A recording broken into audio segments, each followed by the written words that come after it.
Small incision cataract surgery ang tawag sa karaniwang paraan ng pagtanggal ng katarata sa mata. Sa prosesong ito, gumagawa ng maliit na hiwa ang sirihano o surgeon para maipasok ang karayom na dudurog sa katarata. At sa proseso ng phacoemulsification, hihigupin ang dinurog na katarata, tatanggalin ang lente at papalitan nito ng bago. Ayan, kita na? Bagamat epektibo na ito, mas may makabagong paraan na raw ngayon para gawing mas madali ang pagtanggal ng katarata sa ating mga mata.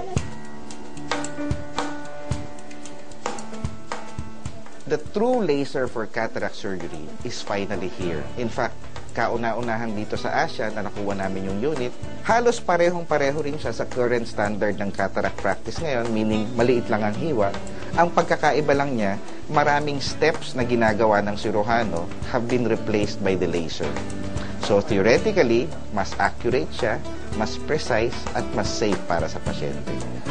Imbis na mga kamay ng doktor, isang high-tech machine ang gagawa ng hiwa sa mata.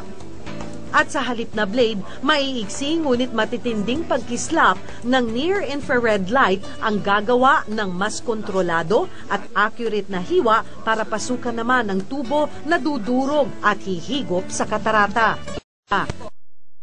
Sa kasalukuyan, tinatayang 250,000 Pilipino ang may katarata. Ito na marahil ang masasabing pangunahing sanhi ng pagkabulag sa bansa. Noong nakaraang taon daw nang mapansin ni Marita ang panlalabo ng kanyang kaliwang mata. I consulted a doctor and then he told me that I have cataracts.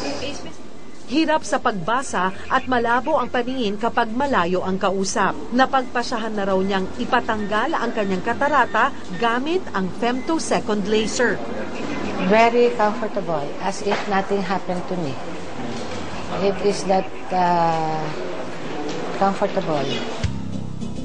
Maipapayo raw ni Doc ang laser cataract surgery kung ang hanap nyo'y mas bago, mas ligtas at mas accurate na paraan ng pag-alis ng katarata. Mas mahal siya ng kaunti lang, no? Meron ka lang idadagdag na konti pagka yun ang pinili mo. Yung current standard na ginagawa natin ngayon na hindi laser, okay rin siya. Maganda rin ang resulta niya. No? Pero siguro sa mga pasyente natin na especially yung mga nakakapagbasa ng mga new technology and they want something more high-tech and more advanced, ito na yun.